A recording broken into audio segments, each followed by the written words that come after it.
교시 시작하도록 하겠습니다. 절대적 등록 취소입니다. 259페이지 절대적 취소, 반드시 취소, 기속 취소, 취소하여야 한다 같은 뜻입니다. 단순히 암기니까 빨리 넘어가겠습니다. 이거는 왜 뒤로 가셨어요? 예?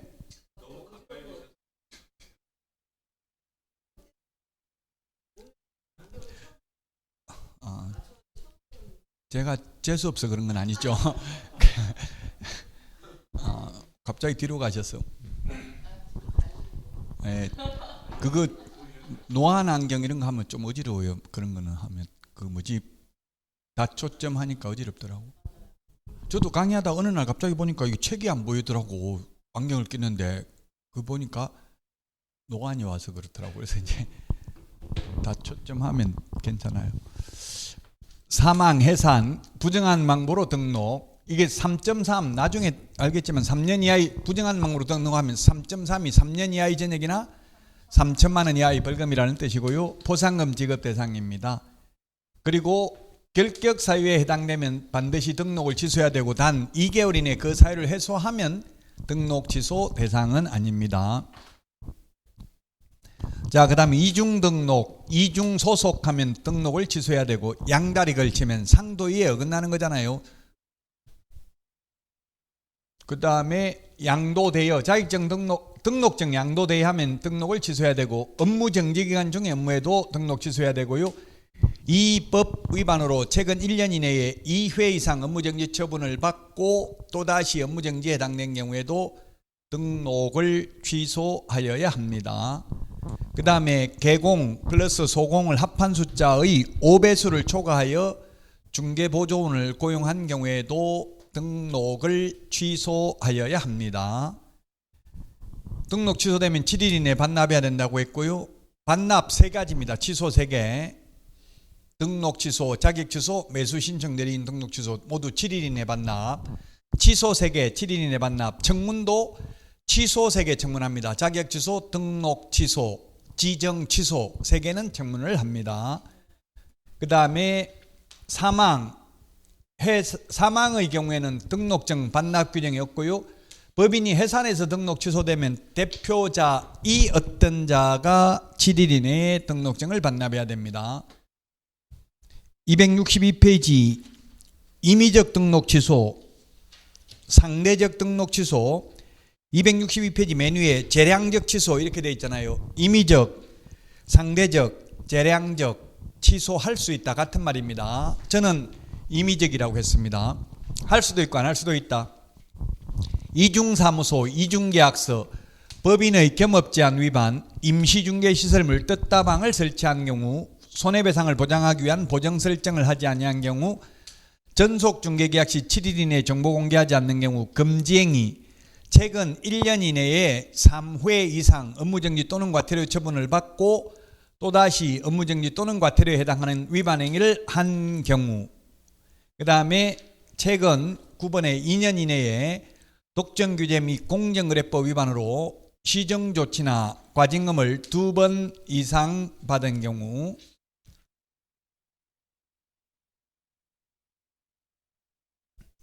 자, 그 다음에 6개월 초과 무단 휴업을 한 경우, 등록 기준 미달, 암기 프린터는 17번에 있습니다. 절대적 취소는 16번에 있고요. 암기상이라서 넘어가겠습니다. 요건 암기 프린터 20번에 있습니다. 우리 교과서는 267페이지에 있습니다. 방문각 교과서는 267페이지에 있습니다. 267페이지 그 앞에도 있는데 업무정지가 267페이지만 있는 게 아니라 265페이지에도 14번까지 있죠. 근데 또 267페이지에는 15번까지 이게 가나다라마바 이거 다 합하면 15개가 있어요. 좀 헷갈리는데 어쨌든 시험에 이게 개별 기준 그 암기 프린트 267페이지에 있는 것처럼 6개월, 3개월 요거까지도 시험에 나왔기 때문에 저는 267페이지하고 이게 순서가 달라요. 순서가 결정 공일임 요 5번까지는 개별 기준이 6개월이에요. 요까지는 6개월이고 14번까지는 3개월이고 15번이 1개월이에요. 개별 기준이. 아까 개별 기준이 있다고 했잖아요. 법에는 6개월이 한데 국토교통부령에 공무원의 재량권 일탈 남용을 방지하기 위해서 요거는 개별 기준이 3개월이다, 6개월이다, 1개월이다 이 세 가지로 분류하고 있어요. 개별 기준이 6개월이면 공무원이 아무리 봐주려고 해도 3개월만 깎아줄 수 있다고 했죠. 자, 결격 사유에 해당하는 직원을 고용하고 2개월 이내 그 사유를 해소하지 않는 경우 업무정지 처분할 수 있고요. 거짓 정보를 공개한 개업공개사, 독점규제 및 공정거래법 위반으로 가정금이나 시정조치를 한 번이라도 받으면 업무정지할 수 있고요. 최근 1년 이내에 2회 이상 업무정지 또는 과태료 처분을 받고 또다시 과태료에 해당하는 위반 행위를 한 경우, 임의적 취소, 취소할 수 있는 사유에 해당되면 취소 안 할 수도 있다. 취소 안 했으면 업무정지 할 수 있다. 확인설명서 쌍방 교부하지 않거나 3년 보존하지 않는 경우, 확인설명서에 서명 날인하지 않는 경우, 계약서 5년 보존하지 않거나 그 다음에 교부하지 않는 경우, 계약서에 서명 날인하지 않는 경우, 거래되고 나면 거래 사실을 거래정보사업자에게 통보해서 정보망에서 삭제해야 되는데 통보하지 않는 경우, 인장 등록 위반한 경우, 전속 중개계약서 사용하지 아니한 경우, 업무 지역 범위를 위반한 부칙 개공, 소위 중개인, 옛날 복덕방 하던 분들은 시도 안에 있는 것만 가능하다고 했죠. 앞에 했던 내용입니다. 오늘 처음 들으면 잘 모를 수 있어요. 참아야 됩니다. 참을 인자.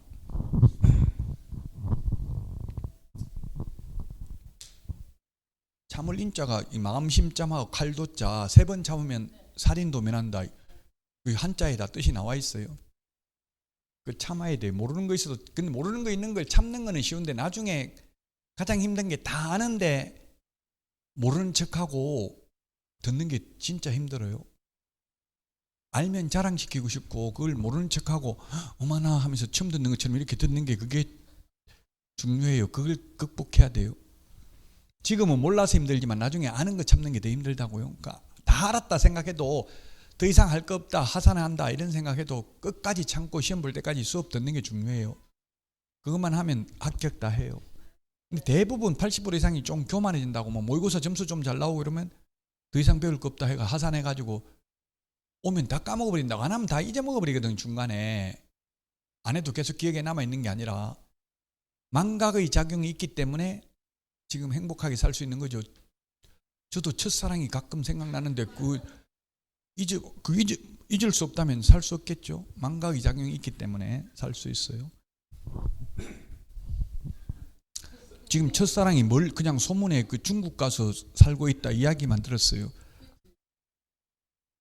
예, 그 고등학교 때 친구의 친척이고 또 지금 친한 여자친구의 또 친척이고 그래서 듣기 싫은데 자꾸 들려요. 근데 그 좀 만나게 해달라니까 만나지 말라 하더라고.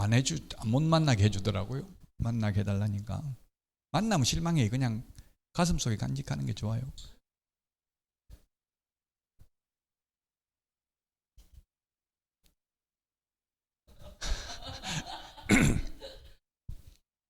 업무 지역 범위, 부칙 개공, 중개인, 복덕방 하던 분들, 이분들은 시도 안에 있는 것만 가능하다.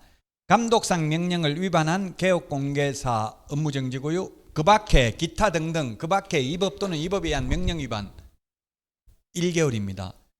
그 암기 프린트 20번에 있습니다. 결정, 공일임, 확인, 계약, 그 인전, 업명기 암기하면 됩니다.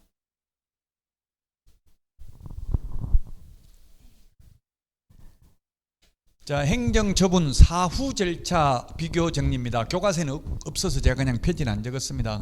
이때까지 배웠던 걸 정리하는 건데 등록 취소 업무 정리는 등록관청, 등록관청은 시장군수 구청장, 자격 취소 자격 정리는 교부한 시도지사. 등록 취소 업무 정지 처분을 한 때는 다음 달 10일까지 협회 통보합니다. 다음 달 10일까지 협회 통보해야 되는 건 암기 프린트 25번에 25번 맞나요? 한번 봐야 되겠죠. 또 25번인지 24번인지 안 보면 맞아요. 25번에 6개 있습니다. 다음 달 10일까지 통보하는 거. 그 다음에 자격 취소를 한 경우 5일 이내 국장이 국토교통부 장관 줄임말이에요. 국토교통부 장관과 다른 시도지사에게 통보해야 되고요. 그 다음에 소속 공인중개사 자격정지 사유에 해당하는 사실을 등록관청이 알게 된 때에는 시도지사에게 통보해야 됩니다. 자격정지할 수 있도록. 그리고 취소는 7일 이내 반납입니다. 자격취소 등록 취소는 7일 이내 반납인데 자격정지 업무정지는 반납하지 않습니다. 모든 과목은 비교해서 공부하는 게 중요해요. 비교하는 연습을 하셔야 됩니다. 비교되지 않는 지식은 지식이 아니라는 말이 있습니다. 뭐 예를 들면 무효, 취소, 해제 비슷비슷하잖아요. 말이. 그런 거 구분을 해야 된다고요. 지정 취소 269페이지 암기 프린트는 8번. 암기 프린트 8번에 재량행위 하여야 한다가 아니라 할 수 있다. 자격 취소는 하여야 한다. 부운정 1해 암기사항입니다. 부정한 방법으로 정보망을 설치 운영한 경우, 운영규정을 위반해서 정보망을 설치 운영한 경우, 개업공개사에 따라 정보를 차별적으로 공개한 경우, 그 다음에 지정받은 날로부터 1년 이내에 시험에 이거 1년 대신에 2년 6개월 X로 시험에 나왔어요. 숫자는 암기할 수밖에 없잖아요. 지정받은 날로부터 1년 이내에 정보망을 설치 운영하지 않는 경우 지정을 취소할 수 있다. 사망, 해산, 지정 취소할 수 있다. 개업 공개사가 정보 거짓 공개하면 업무정지인데 거래정보사업자가 정보 거짓 공개하거나 개업 공개사에 따라 차별적으로 정보를 공개하면 지정을 취소할 수 있고 1년 이하의 전액이나 1,000만 원 이하의 벌금에 처한다. 청문, 취소 3개 청문한다고 했죠. 자격 취소, 등록 취소, 지정 취소 청문하는데 예외 없이 청문하여야 한다면 X입니다. 사망, 해산은 청문 안 해도 됩니다. 들을 청, 들을 문, 듣는 게 청문이라고 했는데 죽고 없는 사람한테 법인 해산하고 없는데 청문할 수가 없잖아요. 안 해도 된다. 예외도 있다고요. 들을 청, 들을 문이 청문이다. 듣는 게. 행정 제재 처분 효과의 승계, 요거는 좀 어려운 내용인데요. 시험에 뭐 해마다 나오지는 않습니다. 노무현 정부 때 2006년 1월 1일 도입됐습니다. 한마디로 말하면 그때 개정 이유를 뭐라고 했냐면 탈법 행위를 하고 사무소 이전, 휴업, 폐업하는 방법으로 행정처분을 회피하려는 악덕 개업공개사를 방지하고 공정한 부동산 거래 질서를 확립하기 위해서 개정한다 이렇게 밝혔어요. 한마디로 말하면 정과 기록을 가지고 다니게 만드는 겁니다. 예를 들면 옛날에는 이천에서 나쁜 짓 하고 그냥 그만둬버리고 여주 가서 개업해가 또 하면 됐다고요. 옛날에는 사무소 옮겨버리면 그냥 사무소만 옮겨버리면 끝이었어요.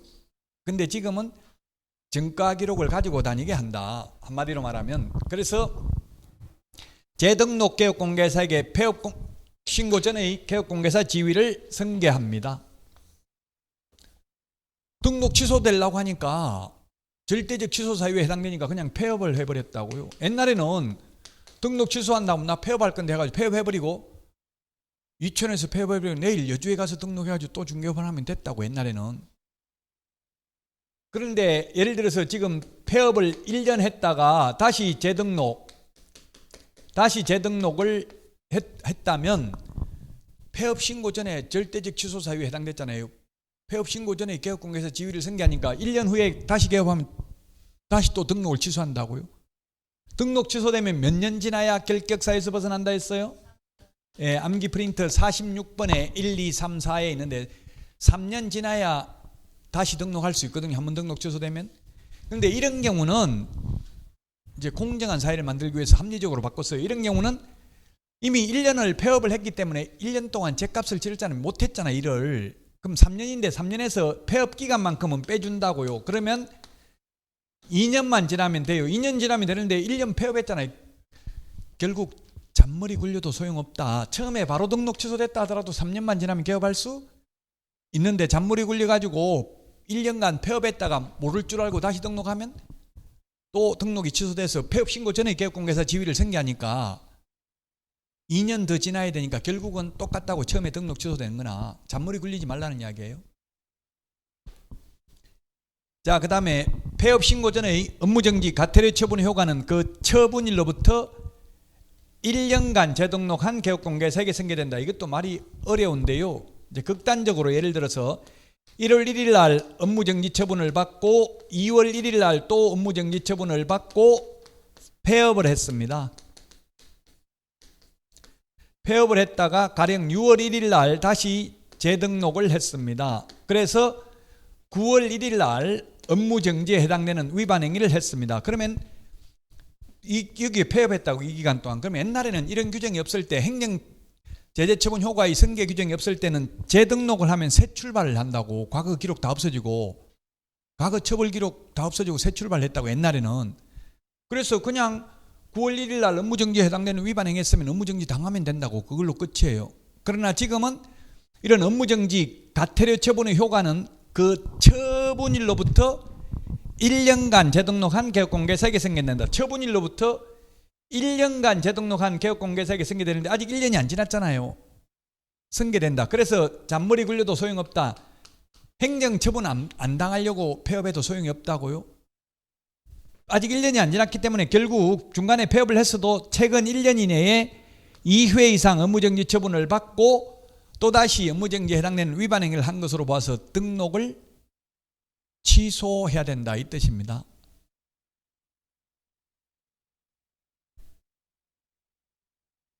이해돼요?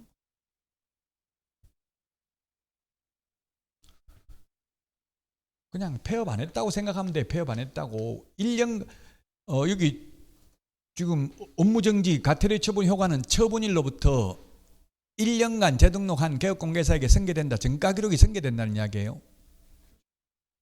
예?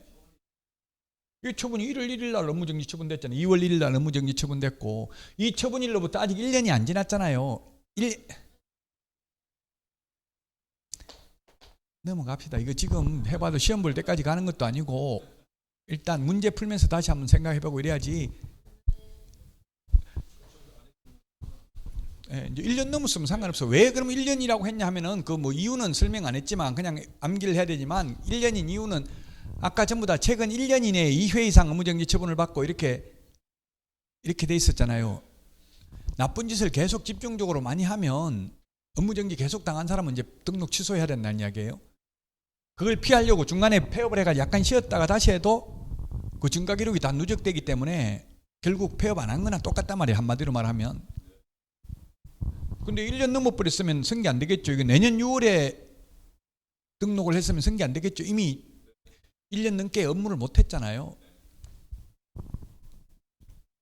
자, 그 다음에 3번 재등록 개업공개사에 대해서 폐업 신고 전의 위반 행위에 대한 등록 취소 업무정지 처분이 가능하다. 다만 옛날 거 가지고 업무정지 등록 취소가 가능합니다.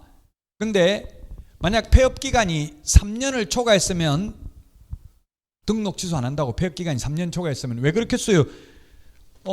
폐업 기간이 3년을 초과했으면 3년 지나야 되는데 폐업 기간만큼 빼준다고 했잖아요. 그 3년 지나야 결격 사유에서 벗어나는데 폐업 기간 빼주면 3년 빼주면 결국 0이잖아요. 이미 제값 3년 동안 업무를 못했으니까 등록 취소 당한 거나 마찬가지라는 이야기예요.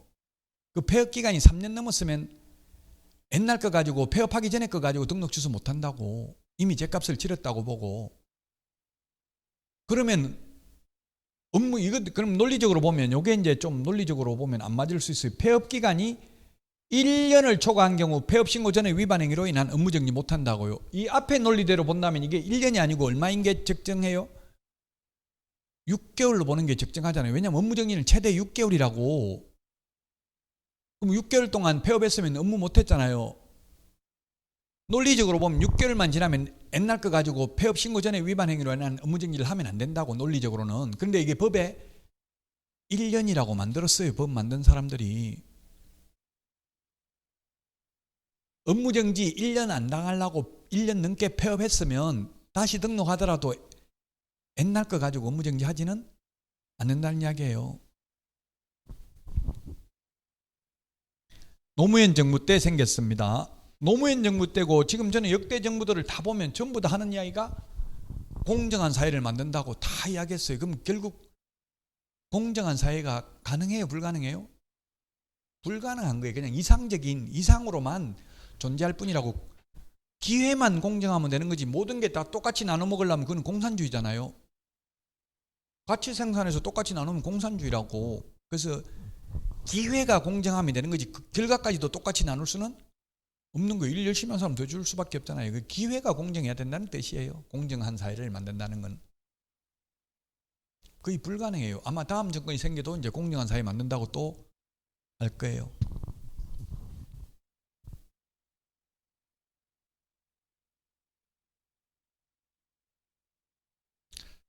여기 하나만 더 하고 넘어갈까요? 여기 법인의 대표자에게 행정제재처분 효과의 승계 등 규정을 준용한다. 이런 게 있는데요. 만약에 법인이 업무 정지당하거나 등록 취소돼도 시험에 나왔는데요. 그 사장, 대표이사 사장은 그만두고 개인 이름으로 등록은 가능해요. 법인은 별도 사람이잖아요. 법인하고 개인하고는 별도. 지금 중소기업 사장들은 그냥 자기 회사라 하고 막 이렇게 하잖아요. 마음대로 돈 쓰면 배임죄로 처벌받아요. 원래대로 하면, 이론적으로 하면. 법인 거라고요. 그 중개업도 여러분들이 돈 잘 벌고 돈 너무 중개보수 받는 게 너무 많으면 가족회사 법인 만들잖아요. 법인 만들어가지고 가족들 다 대표이사, 부회장, 사장, 뭐 상무 해가지고 전부 법인카드 주가지고 차량 유지비 이런 거 다 주고 한다고. 비용 처리하기 위해서. 엄격하게 정빙을 잘 갖춰놔야 돼. 잘못하면 그게 횡령죄, 배임죄 이런 게 성립할 수도 있어요.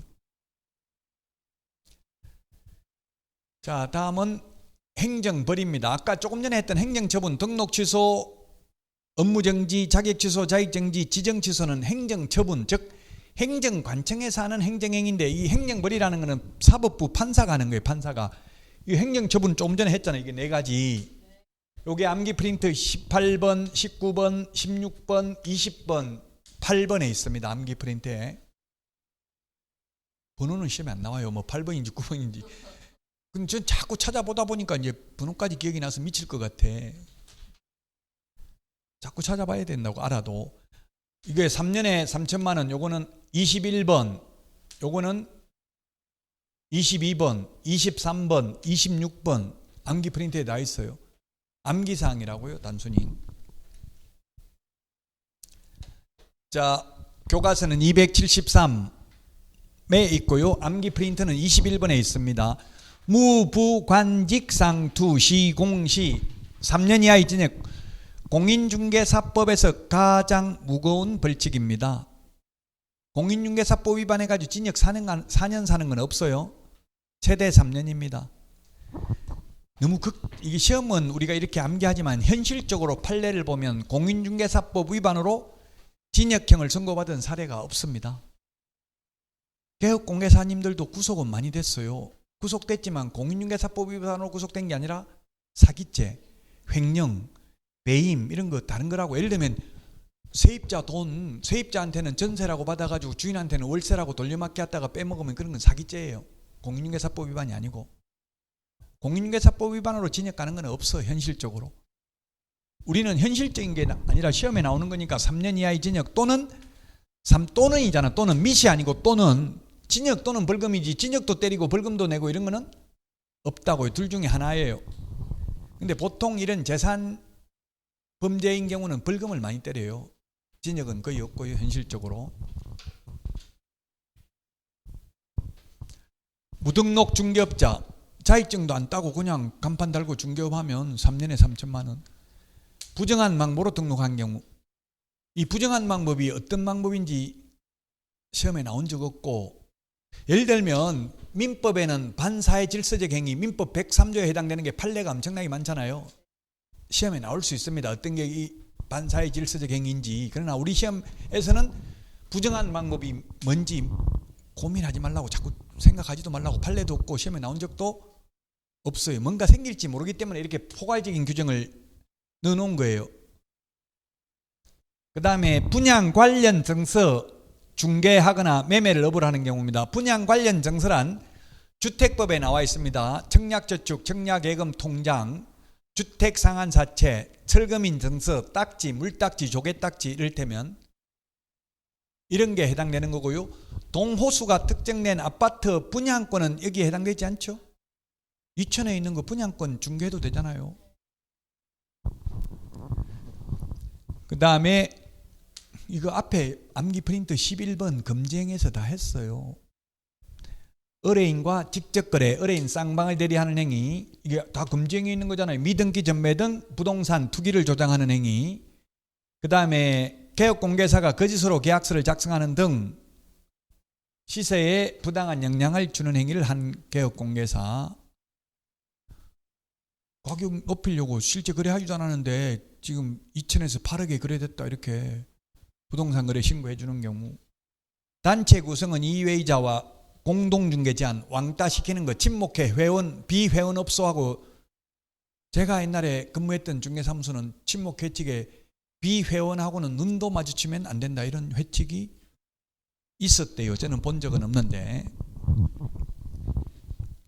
그 다음에 누구든지 시세에 암기 프린터, 이게 전부 다 11번에 있어요. 금지행위에도 암기 프린트 21번에도 있고요. 시세에 부당한 영향을 줄 목적으로 개업공개사의 업무를 방해하는 거, 이거 뉴스에 나왔잖아요. 용인에 분여회에서 중개업소마다 착한 공인중개사 인증서를 줬대요. 그래서 용인 집값을 많이 올렸다고. 옆에 아파트 10억인데 왜 우리는 7억으로 돼 있냐, 우리도 10억으로 올려라 매물, 이런 식으로 압박을 가해서 개업공개사의 업무를 방해하면 3년 이하의 징역이나 3천만 원 이하의 벌금입니다.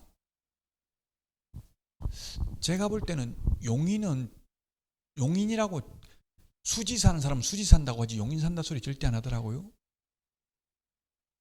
용인은 용인은 어디 저 에버랜드 있는데 여기 이런 데 사는 사람만 용인이라고, 민속촌 있는데 그 근처에 사는 사람 용인이라 하고, 제가 용인에서도 강의를 해봤거든요. 그 용인이 좀 극과 극이에요. 지금 반도체 벨트 반세권이 지금 폭망하고 있다고 뉴스에 나오더라고. 반세권, 반도체 세권, 이천, 용인, 평택 미분양 많이 되고 있고, 너무 공급이 많아서 그래요. 수요보다 공급이 너무 많아가지고. 지금 이천도 지금이 오히려 어떻게 보면 이럴 때 투자를 해야 된다고, 미분양 나고 막 올라갈 때 하는, 그런 사람 심리가 올라가야 하고 내려가면 팔라고 하죠. 역발상을 해야 돼요. 옛날에 2021년 몇 년 전만 해도 이천역 근처에 있는 데는 뭐 전부 엄청 경쟁 치열했다고요. 근데 지금 미분양이 외려.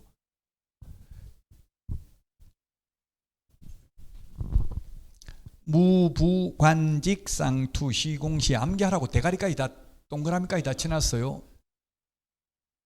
이대로 하기 싫으면 다른 사람한테 배운 적이 있으면 다른 사람한테 하던 대로 해도 돼요. 저한테 처음 배우면 그냥 저하고 같이 하는 게 좋아요. 대가리 바꾸기도 힘들어요. 또 강사 바뀌면 대가리도, 앞대가리도 다 바뀌거든요. 274페이지 교과서는 암기 프린트는 22번 맞아요? 1년 이하의 징역 또는 1,000만 원 이하의 벌금, 유사, 이중, 양도, 임정, 비광, 매무, 수거, 이렇게 14가지가 있었는데 요 2가지가 추가됐어요. 2가지가 추가됐어요. 유사명칭 1번, 유사명칭 사용금지, 자격증 없는 사람이 대표자라는 명칭을 쓰면 유사명칭 사용금지로 1년 이하의 징역이나 1,000만 원 이하의 벌금입니다. 그 다음에 공인중개사 사무소 또는 부동산 중개, 이게 유사명칭이고, 자격증 없으면서 대표라는 명칭 쓴 경우고요. 이중등록, 이중소속, 이중사무소, 자격증 양도되어, 등록증 양도되어 한 자, 양수되어 받은 자, 임시중개시설물 뜻다방을 설치한 경우, 거짓정보 공개한 거래정보사업자, 비밀누설, 그 다음에 무등록 중개업자가 중개상물 표시광고를 한 경우, 중개상물 매매를 업으로 한 경우, 무등록 중개업자임을 알면서 그를 통해서 중개를 의뢰받거나 무등록 중개업자에게 자신의 명의를 영케 하는 행위, 중개보수 또는 실비를 초과하여 어떠한 명목으로라도 금품을 받는 행위, 거짓된 은행, 그 밖에 의뢰인의 판단을 거르치게 하는 행위, 요 2개가 신설됐다고요. 개공, 소공을 합한 숫자의 5배수를 초과하여 보조원을 고용한 경우 1년 이하의 징역이나 1,000만 원 이하의 벌금이고요. 그 다음에 자격증, 등록증, 양도 대여를 알선, 소개하는 사람도 1년 이하의 징역이나 1,000만 원 이하의 벌금. 그럼 알선, 양도 대여를 대여하는 사람이 있다는 이야기, 없다는 이야기예요? 2만 명 넘는 걸로 추정하고 있어요. 11만 명 중에서. 실제 자격증 없는 사람이 돈은 더 잘 버는 경우도 많아요. 현실적으로. 그럼 자격증 없는 분은 자격증 있는 사람 직원으로 내부적으로는 직원으로 고용하고 외부적으로는 그 자격증 있는 사람이 대표로 등록을 하는 거예요. 그 자체가 불법은 아니에요. 실제 자격증 있는 사람이 계약서 쓰고 한다면. 그 현업에서는 여러분들이 취직하려고 하면 자격증 걸고 하라는 말을 많이 할 거예요. 자격증 걸고. 자격증 걸고 하면 형식적으로 대표는 자격증 있는 사람 명의가 된다는 이야기죠. 양벌 규정입니다. 양쪽을 다 벌하는 게 양벌 규정입니다. 잘못은 한쪽이 했는데 벌은 양쪽이 다 받는다고요? 즉 직원이 잘못하면 사장도 벌 받는 게 양벌 규정이에요. 반대로 사장이 잘못한 경우 직원 벌 받아요? 안 받아요? 안 받아요. 왜냐하면 직원은 사장이 지시하면 따라야 되잖아요. 불법이라도 안 따르면 잘리니까. 그래서 사장에게 지휘 감독권이 있다고 보고 사장에게도 벌합니다. 직원이 잘못하면. 그게 양벌 규정입니다. 고용인이 직원입니다. 고용인이 직원이 징역 벌금에 해당되는 위반 행위를 하면 그 사장도 해당 조에 규정된 벌금형을 과한다. 시험에 직원 잘못으로 사장이 징역 갈 수도 있다. X죠. 직원 잘못으로 사장이 징역 갈 수도 있다고 하면 불안해서 직원 고용할 수 없겠죠. 사장은 벌금만 받습니다. 직원 잘못인 경우에는 절대 징역 가는 일은 없습니다. 다만 개업공개사가 즉 사장이 그 위반 행위를 방지하기 위하여 상당한 주의와 감독을 게을리하지 않았다면 사장은 양벌 규정에서 벌금 받지 않습니다. 직원 계속 교육시켰는데 나쁜 짓 하지 말라 교육시켰는데도 사장 몰래 나쁜 짓을 했으면 그거는 사장이 처벌 받지 않는다는 이야기입니다. 그럼 어떻게 해야 되겠어요? 사장이 그렇게 교육했다는 걸 입증을 해야 되잖아요. 그럼 조회, 일지 이런 걸 적어가지고 그 직원도 사인을 받아놔야 돼요. 그 조회 일지에 이런 뭐 불법 행위 하면 안 된다, 금쟁이만 하면 안 된다 이런 걸 적어놓고 사인 받아놔야 돼. 교육받았음을 확인함 이런 거. 이론적으로는 그렇게 받아놔야 돼. 나중에 입증을 해야 되니까 주장을 하려면. 그래서 여러분들이 이제 살아가면서 꼭 중개업을 안 하더라도 나한테 유리한 증거는 남기고 불리한 증거는 없애는 연습을 하셔야 되고요. 휴대폰, 문자나 카카오톡 이런 걸로는 가급적이면 나한테 불리한 거는 안 보내는 게 좋아요. 나중에 포렌식으로 하면 다 나타났죠. 다 지워도 삭제해도. 옛날에 김대중 전 대통령도 전화도 안 하고 그냥 와서 그 만나도 말도 안 하는데 도청 다 옛날에는 막 야당 탄압하고 할 때는 도청도 하고 옛날에 그랬거든요. 그냥 글자로 적어가지고 대화했대요. 도청 말로 하면 다 도청된다고 생각하고. 우리나라도 미국에서 우리나라 도청하고 했잖아요. 대통령실인가 어디 도청했죠. 아마 청와대인가 어딘가 도청했었잖아요. 지금 우리나라 산 위에 올라가면 그 공군 사이트 다 미군이 관리하더라고. 미군이 우리나라 그냥 없애려고 하면 없앨 수 있어요. 지금 현재 그 언론을 보면 군 통수권이 지금 미군에 있잖아요. 합참 미국에 있잖아요. 우리나라 마음대로 전쟁도 못하죠.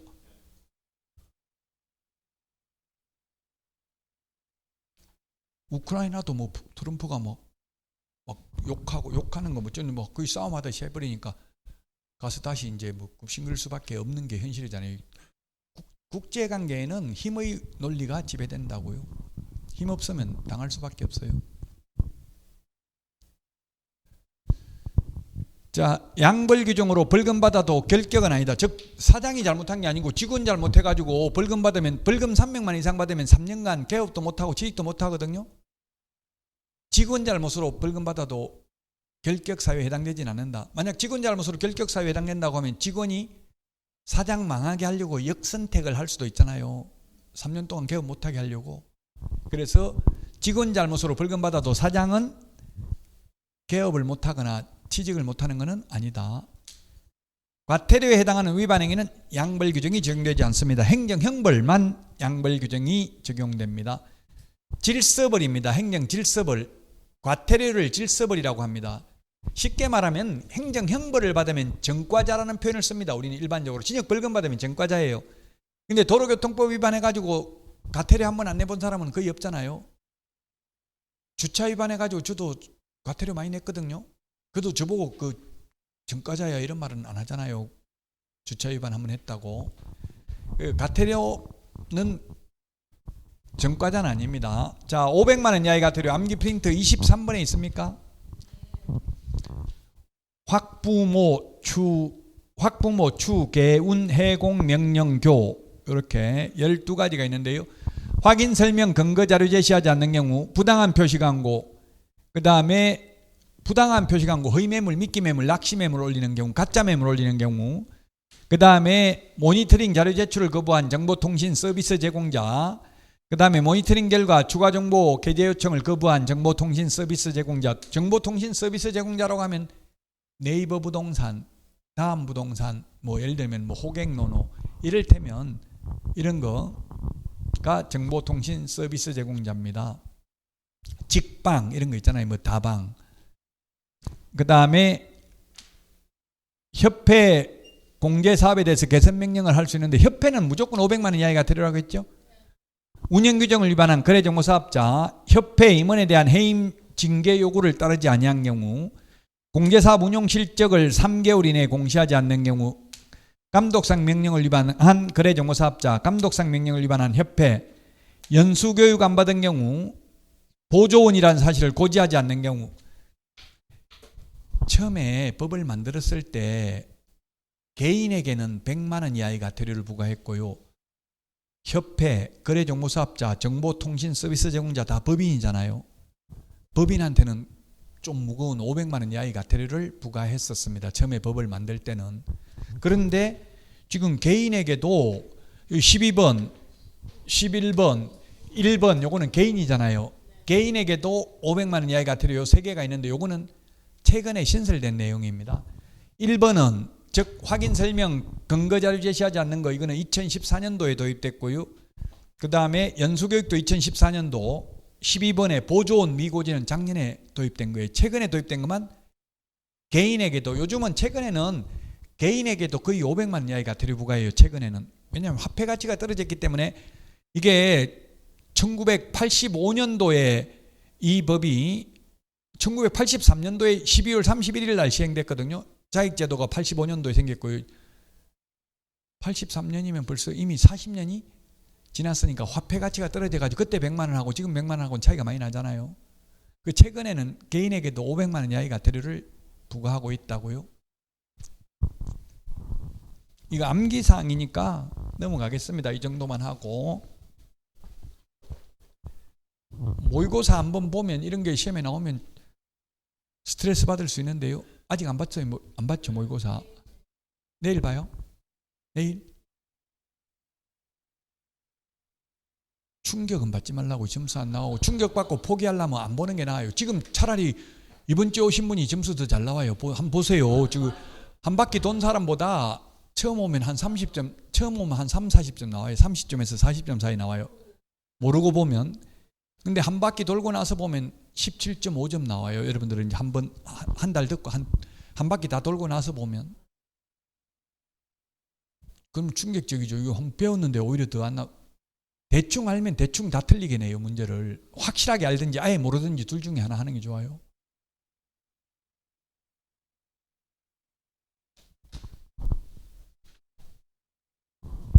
모의고사는 꼭 보시되 절대 점수 안 나온다고 포기하지는 마시고요.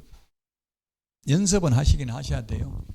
OMR 카드 이거 마킹하는 거라도 연습해야 된다고 덜덜덜 떨려가지고 실제로는 이게 꼭 동그라미 안에 이렇게 반드시 이렇게 안 들어가도 대충 이 정도만 해도 되기는 된다 하더라고. 근데 불안하잖아요. 또 되는지 안 되는지. 기계 그거 다 써놨거든요. 기계가 만약 인식을 하지 못하면 그거는 다 개인 책임이지 국가에서는 책임지지 않는다. 산업인력공단은 책임 안 진다고 돼 있어요. 뭐 그냥 한 번만 꾹 찍어도 그 마킹 되고 그런 게 있잖아요. OMR 카드. 자, 100만 원 이하의 과태료입니다. 명칭, 광, 반납, 보이게, 휴. 암기 프린트 26번에 있습니다. 사무소 명칭에 공인중개사 사무소 또는 부동산 중개라는 문자를 사용하지 않고 21세기 부동산 컨설턴트, LBA 법률중개사 이렇게만 사용하면 100만 원 이하의 과태료. 부칙개공, 소위 중개인, 옛날 복덕방 하던 분, 자격증 없는 분들이 공인중개사라는 명칭을 사용하는 경우 표시광고를 위반한 개업공개사 암기 프린트 25번에 보면 성명, 소연 등 소면, 종가형, 총사방, 개개, 입주관 이렇게 표시해야 되는 게 있어요. 관리비 같은 거 이런 걸 빼먹으면 100만 원 이하의 과태료입니다. 현업에 있는 개업공개사님들이 불만이 많더라고. 저도 가만히 생각해 보니까 그래요. 주차 대수 이런 걸 아파트 뭐 주차 대수가 막 저 같은 경우는 뭐 2,000대 이렇게 되는데 그런 거 어디 알아보기가 쉽지 않잖아요. 주택은 그나마 괜찮은데 상업용 건물 대형 빌딩 같은 거 그 주차 대수 몇 대인지 알기 쉽지 않죠. 그거 한 대 틀리게 잘못 적었다고 실수로 잘못 적었다고 100만 원 이하의 과태료 부과하는 게 좀 과한 것 같기는 해요. 이 내용이 틀려도 19대 될 수 있는데 20대 된다고 했으면 100만 원 이하의 과태료라고. 근데 그걸 사실 알기가 쉽지 않잖아요. 그럼 우리 이거 학원에 지금 주차 몇 대 되는지 누구한테 물어봐야 되는지 만약 이 건물 소유자도 잘 모르고 있을 수도 있어요. 어쨌든 주인이 몰랐다고 그러면 주인이 말한 거 그대로 적으면 처벌 안 받는다. X.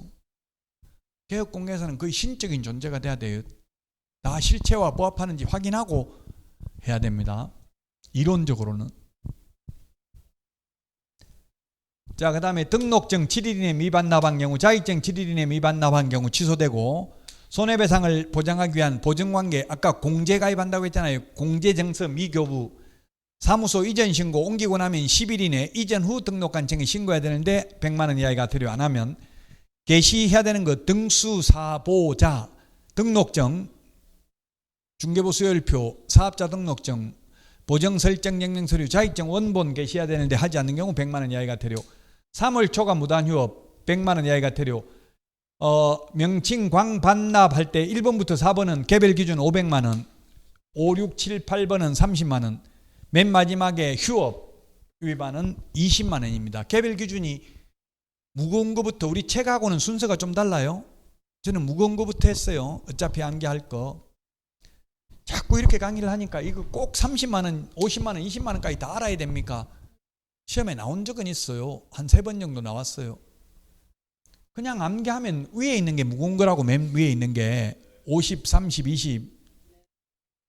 굳이 뭐 꼭 구체적으로 50, 30, 20 이렇게 막 정확하게 알아야 된다. 물론 시험에는 나왔어요.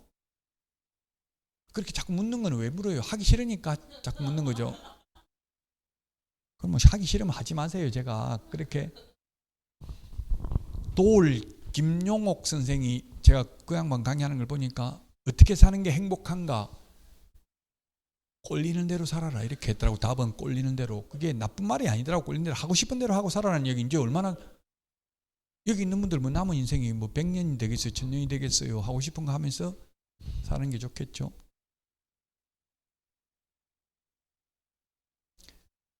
자, 과태료 부과 기준입니다. 개별 기준의 2분의 1 범위 내에서 금액을 줄일 수 있다. 또 2분의 1 범위 내에서 늘릴 수 있다. 아까 업무정지, 자격정지도 다 마찬가지였죠. 아무리 늘리더라도 법에서 정하고 있는 500만 원, 100만 원을 초과할 수는 없다. 사소한 부주의나 오류 등 과실로 인한 경우, 위반 행위를 시정 해소하기 위해서 노력한 경우, 동기, 결과를 고려하여 줄일 필요가 있는 경우 2분의 1 깎아줄 수 있고, 소비자에게 미치는 피해가 크다고 인정하는 경우, 동기, 결과, 위반 정도를 고려하여 과태료 금액을 늘릴 필요가 있는 경우 2분의 1을 늘릴 수도 있다. 공무원한테 물어보니까 현실적으로는 거의 줄여주는 것만 하고 늘리는 경우는, 민원인들이 막 안 그래도 욕하고 내 과태료 낸 거 억울하다 하고 이러는데 더 늘리진 않고 현실적으로 거의 줄여주더라고. 2분의 1을. 개별 기준이 500만 원이면 공무원이 깎아줄 수 있는 거는 한도가 2분의 1이에요. 그러면 250만 원 깎아줄 수 있다는 이야기예요. 282페이지에 있는데 여기 시험에 많이 나왔어요. 누가 과태료를 부과 징수하느냐? 협회, 거래정보사업자, 정보통신서비스 제공자, 즉 직방, 다방, 한방, 네이버 부동산 이런 거는 본사가 제주도에 있는, 아마 네이버 부동산이 본사가 제주도에 있는지, 맞아요? 제주도인가 있죠. 예. 네.